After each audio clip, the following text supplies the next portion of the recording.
Welcome back, everybody. I am Brian Lee Durfee, author of The Forgetting Moon and The Blackest Heart, both published by Simon & Schuster's Saga Press.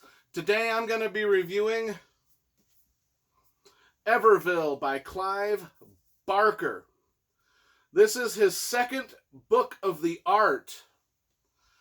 Book number 1, The Great and Secret Show, I reviewed a couple weeks ago. You can see that on my channel, elsewhere on the channel. Let's talk about it. We always review the covers first. This is as a package, the books are all right. These paperbacks, they're decent. They kind of fit together okay on the shelf. They look good on a shelf together. I have no problems with them. So we'll give the covers a good grade. Let's talk about the books. The first book of the art came out in 1988. The second book of the art came out in 1994.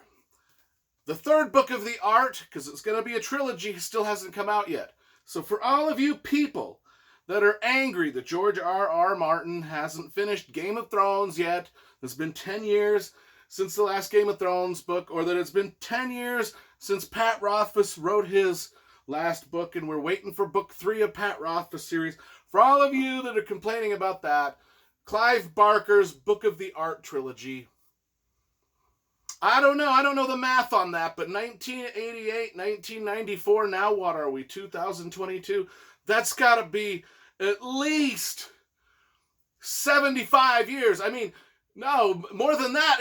These were written in a different century. That means it's been like 100 years since we've been waiting. We've been waiting for book 3 for over 100 years. It's completely written in a different century. I don't know when he's ever going to finish it.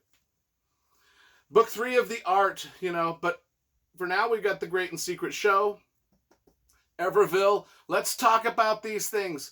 I love Clive Barker's work. His writing is just so immense and so epic and so grotesque in so many ways. This book starts out with different characters than book 1. Now, book 1 had a great cast of characters, and these same characters, they do show up in here, but not right at the beginning. About the first 100 pages of this book, we go back into time to pioneer days, where the pioneers were coming across the American plains.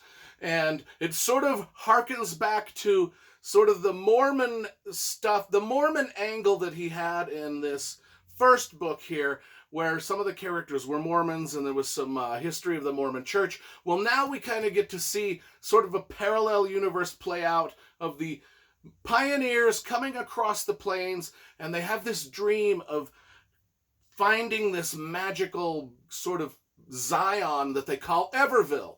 And the guy we see the prologue from the perspective of a little 12-year-old girl named Maeve, M-E-A-V-E. I don't know how you say that.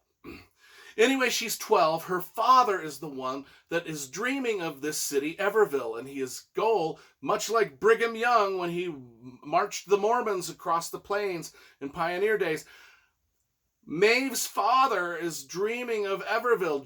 It's kind of like their Zion, their magical city that they're going to build in the West. Sort of like Brigham Young was dreaming of the Zion for the Latter-day Saints, and which ended up being Salt Lake City, which is where I live, actually.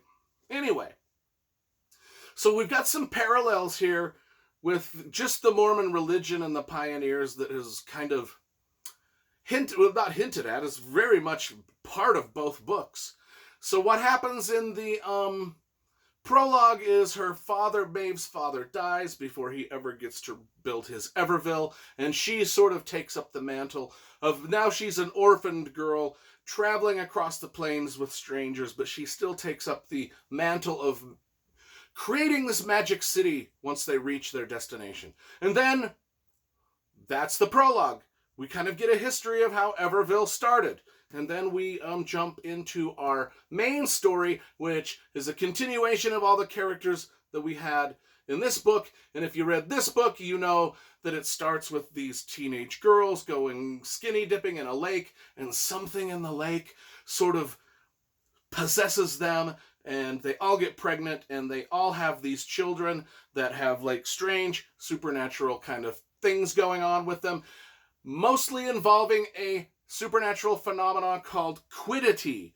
Now, quiddity is this thing that Clive Barker created where it's like this alternate universe, a parallel universe. And it's like a state of it's a dream state of almost ecstasy. And you really want to be there. And sort of this magical town of Everville sort of sits on the border of that in our own world. And there's only 3 times in a person's life that they can ever reach quiddity, or this parallel universe, and that's right when they're born, they get a touch of it. Right when they die, they get a taste of it. And then the first time they ever make love to the person they truly do love. And that's the only times. So that's sort of the setup of the book. What happens in these characters' lives, like I said, a lot of the characters, a lot of action in this book that happens, that sets up some things that happen in this book. So I don't want to do a whole lot of spoilery stuff, because then I'll spoilery stuff for book 1 if I start talking too much about stuff that happens in book 2. Just know that it's a grand, epic, super epic horror novel series. Books 1 and 2. Book 3, which we don't have yet, which we've been waiting for at least 100 years for, and I don't know if we're ever going to get it. But, that set aside, these 2 books, they can have self-contained stories. So you can actually read this book by itself, story wraps up. You can read this book by itself, story has a beginning, middle, and end. So it's not like you're left on a cliffhanger of any sort. So I do say to people, go ahead and read these, because you're not going to be left on a cliffhanger. You're not going to be like, dang it, I gotta wait 100 years for the 3rd book. No. We do want the 3rd book, but it's not like we don't know. It's not like there's a real big cliffhanger here. So anyway, that's what I'm saying. These are epic, epic, epic. I mean, these are the definition of epic horror. Along the lines of Swan Song by Robert McCammon, or It, or The Stand by Stephen King, or Carrie and Comfort by Dan Simmons, or any other number of huge epic fantasy books. I mean, these are big books. They're good. I give Everville, I think I liked The Great and Secret Show slightly better than Everville. I'm going to give Everville about an 8 out of 10. I think that's a solid rating for a solid horror novel.